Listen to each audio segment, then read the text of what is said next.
What's up, everybody? Welcome to Move the Sticks. DJ Buck and back again, our good buddy Tom Telesco, longtime general manager of the National Football League. Tom, we want to jump into some big games here. We got some big games coming up this weekend, and it's that type of year, that type of the season right now, or that time of the season where you get to week 5. Where was your marker where you kind of felt like you knew what you had from a team standpoint? Right now, I used to use 4 games as kind of the marker. I wouldn't look at any stats, any data until after week 4. I just felt like you had a pretty good sample size at that point.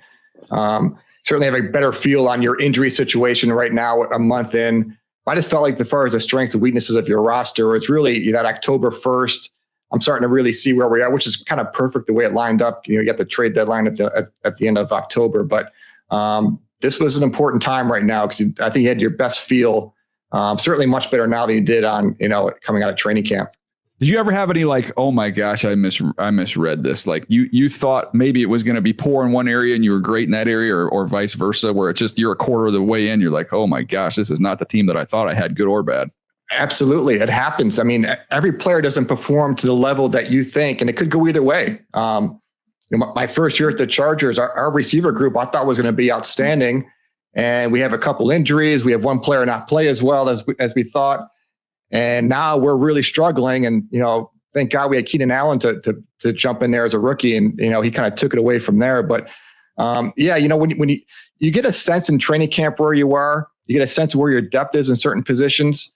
But every year there'll be something, you come into September, maybe a player you claimed at the cut to 53 and they jump into a role.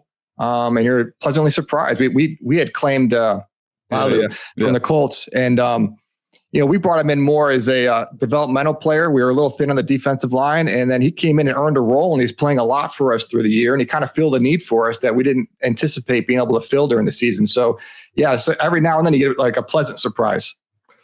Tom, so many people that listen and watch the show may not understand the constant evaluation and assessments that you're doing on players. Can you talk a little bit about like a in-season evaluation of your team and how you're always looking to find better parts, particularly the bottom third of the roster? Yeah, you're always just working on depth because nobody has a perfect roster. I used to have our depth chart on a magnetic board in front of me, and I would stare at that. I can't tell you how much throughout the day. You're just staring at it, and all you see is where we need help. You're anticipating, look, if this player goes down, do we have enough to fill it right now? Do we have enough on our practice squad? So you're constantly working through that. But it's not just the GM. You have a pro scouting staff that's also doing that and on a daily basis, 7 days a week. And then one of the things, like as a general manager, I stayed in-house during the week. So there's different trains of thought. Some GMs go out on the road scouting during the week. I stayed in-house. And I like to have a lot of just off-the-cuff conversation with our position coaches on what they're seeing, who they think feel is developing, who they feel is not. I give some give and take and some opinion on some different players, and just so you have a pulse of the team throughout the year to kind of anticipate where you need to go before you have that emergency situation. How were there ever conversations there with coaches where they weren't quite as receptive to feedback? 1,000%. They can get a little bit territorial, is what I'm getting at. But look, it has to be a give and take because, like, I'm not the know-all. I don't have all the answers either. So I was always lucky. I mean, there weren't very many coaches that weren't, but there were. But they were great, just give and take conversations because I may see something they don't see. And they may see something that I'm not seeing. So you have those conversations. That's why, scouting it's objective and subjective, and you have to kind of put it all together. But there's certain times like coaches are very narrow focused during the season, which they have to be and they should be. GM has to be a little bit more big picture to look, down the road for not only this season, but future seasons. But those are great conversations to have. Tom, do you sometimes have to cut veteran players to clear a path for a younger player to get on the field? Because if you have the veteran in the building, the coaches are always going to play the older guy. Like the old whoopee. It's like the whoopee blanket. The security blanket. As long as that veteran is declining in production, I mean, what you don't want to do is just, if a guy's giving a really good, there's some spots for a security veteran. There are some spots, just not too many. And you have to figure out where they are. Because, having an old football teams get hurt, and old football teams will fade usually as you get to November and December.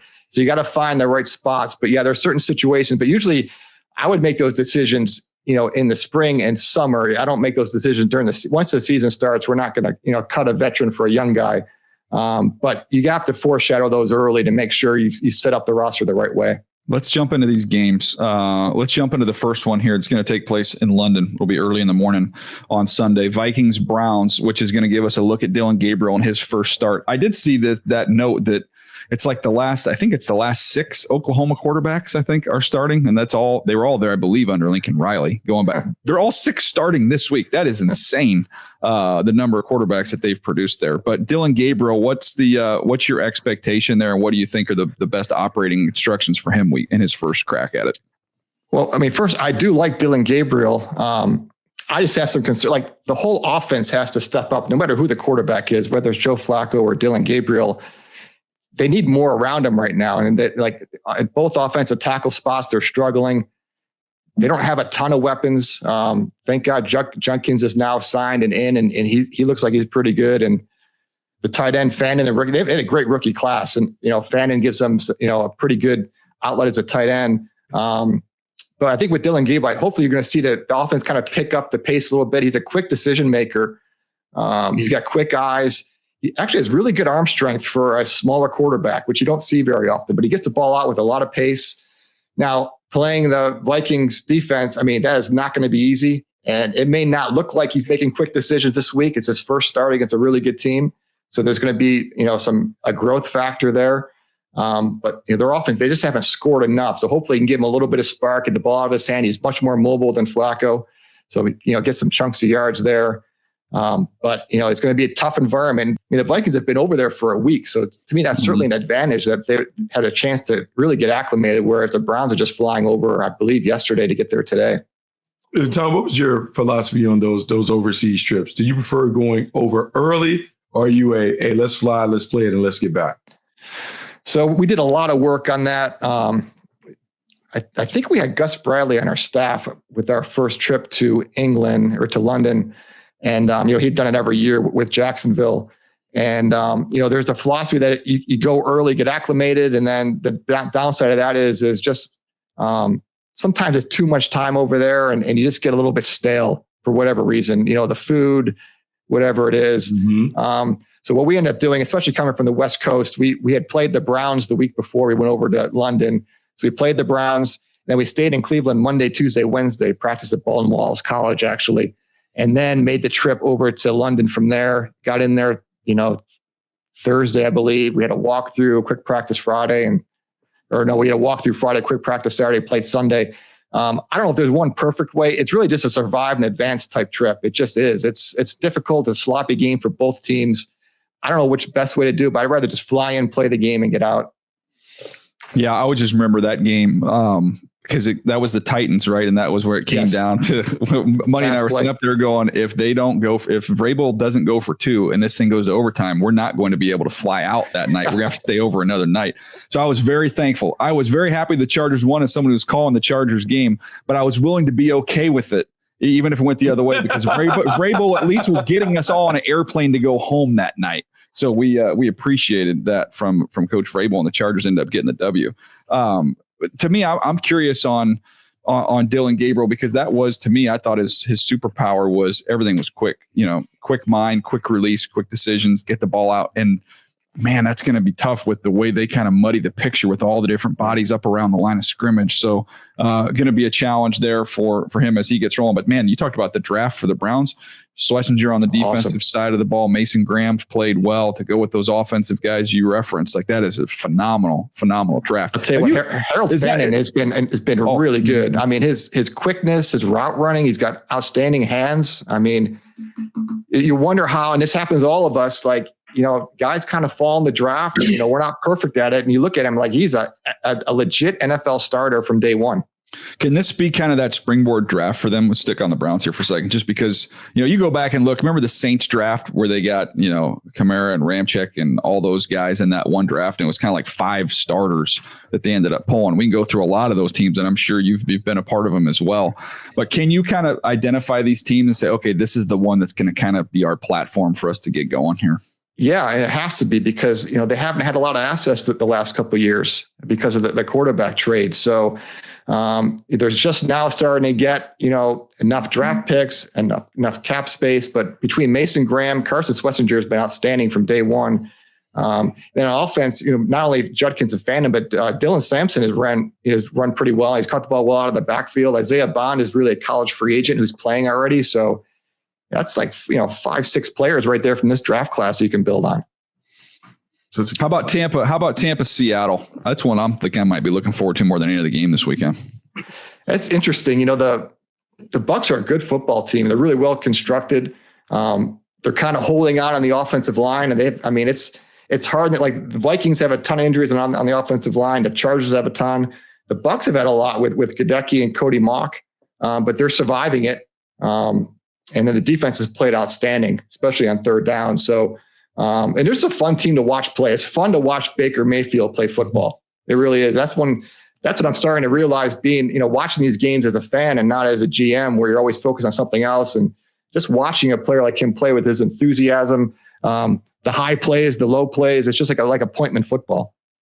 And thinking about that, like what can we learn from the Baker Mayfield experience? I feel like so many of the quarterbacks that are having success, even his counterpart, Sam Darnold, are having success later after he bounced around and gained experience. What can we learn from the evaluation process on young quarterbacks? Well, sometimes it's right place, right time, and it happens at every position.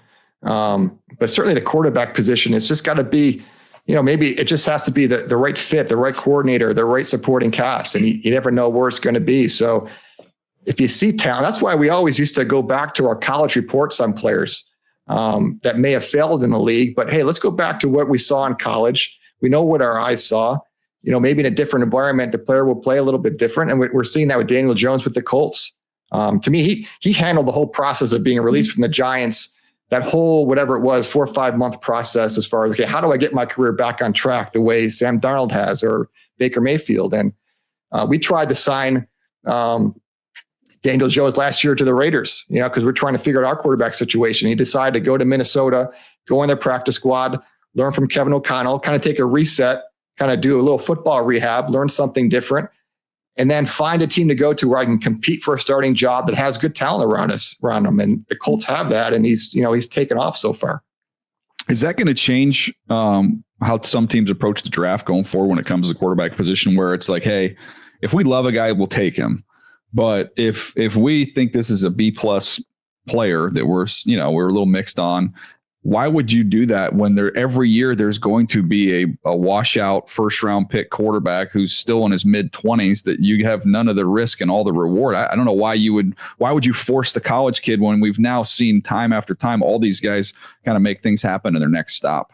Yeah, that's a great point. And if it's like a B+ quarterback you're not all in line with, maybe you take them down the road, 3rd, 4th round, but to use a premium asset in a guy that you're not all 100% invested in, that's a recipe for failure. So I believe what you're saying, look at the veteran market. You may have to take a chance on a guy that hasn't looked great. I mean, Daniel Jones didn't look very good the last couple of years with the Giants, but he's big. He's bigger than you think, but he's big. Mm-hmm. He's a great athlete, super smart, loves to prepare.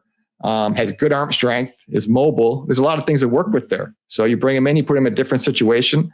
You let him hand the ball off to Jonathan Taylor a little bit. You got Tyler Warren to throw to down the middle. You got Michael Pittman and their offensive line, which is not, big names. It's a really good offensive line. They play really well together. They're solid. And then Shane Steichen, I love as a play caller. So it's just a perfect setup for a quarterback who's rehabilitating his career. Buck, can I make my pick real quick? Because we always do this episode where we draft our reclamation projects once we get into the offseason. I'm already staking my claim right now because when I just listened to you, that's a high first round pick, big, athletic, smart, tough, big arm. And I'm like, Trey Lance, it is next offseason. It is Trey Lance season. He looked great in the preseason this year.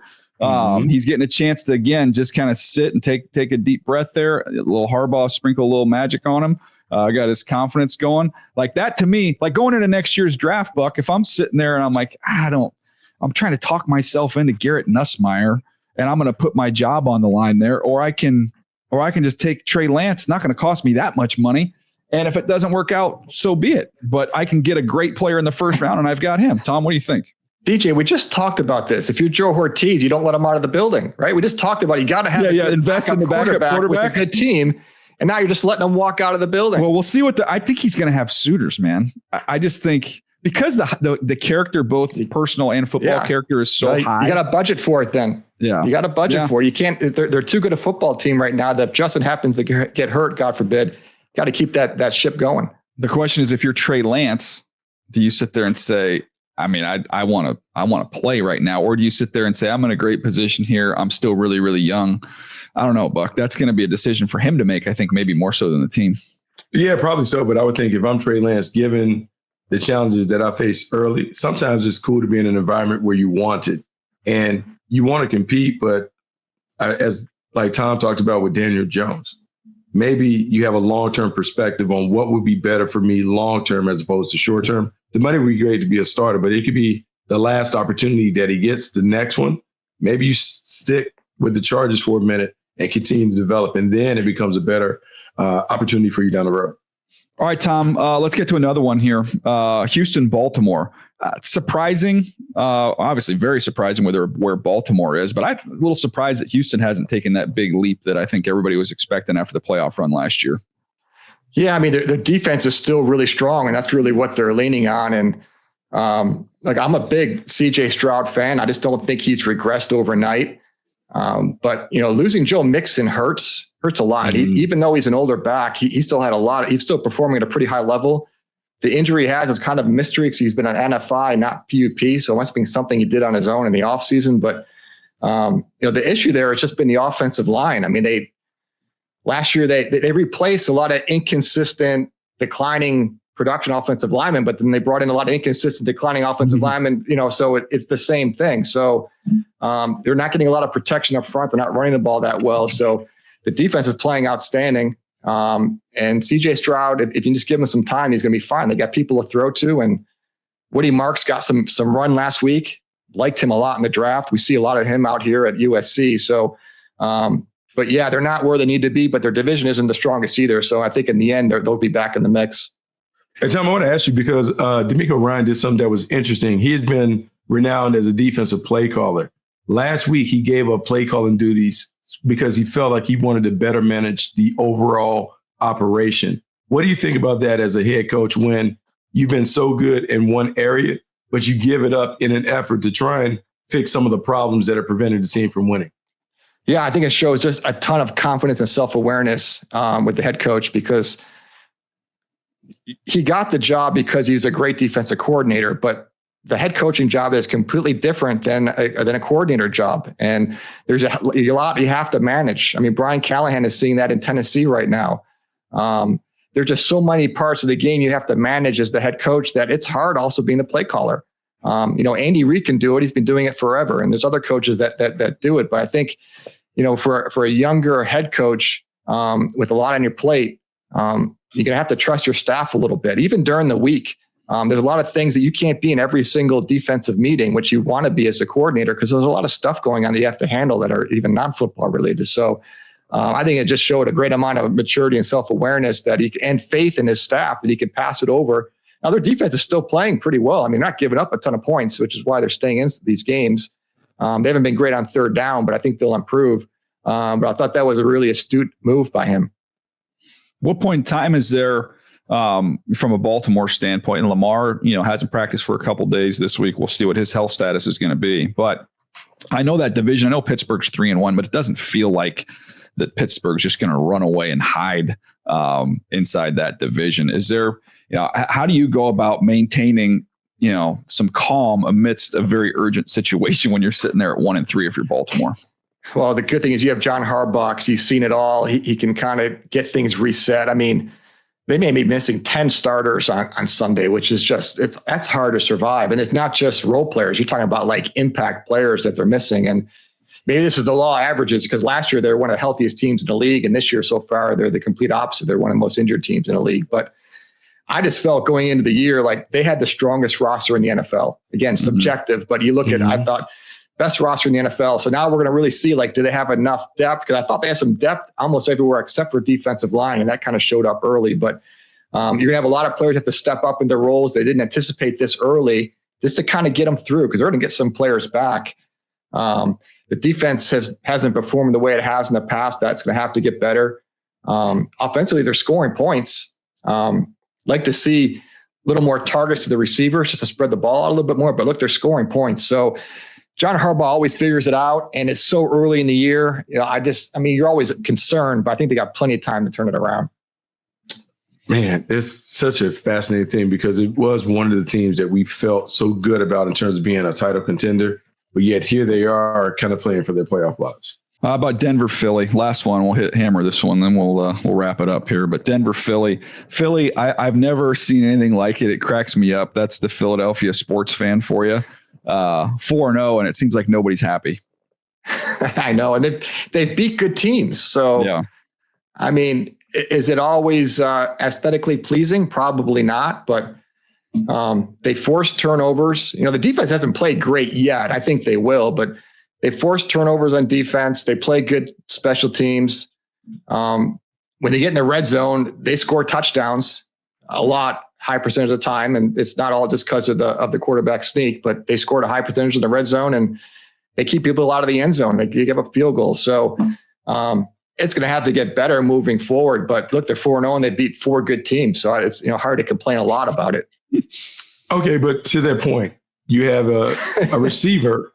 You have a receiver on the perimeter who I can't tell if he's complaining or not. We have cryptic tweets. We have some pouty faces, but we don't know. As a general manager, how do you handle or how do you broach a conversation with A.J. Brown? Like, do you have a conversation with him or do you just kind of let it play out? Yeah, I probably would. I'd probably say, hey, A.J., go look at the receivers at Granada Hills and see if they're complaining over 4 passes in 4 games. That's right. Right. So, but yeah, I would.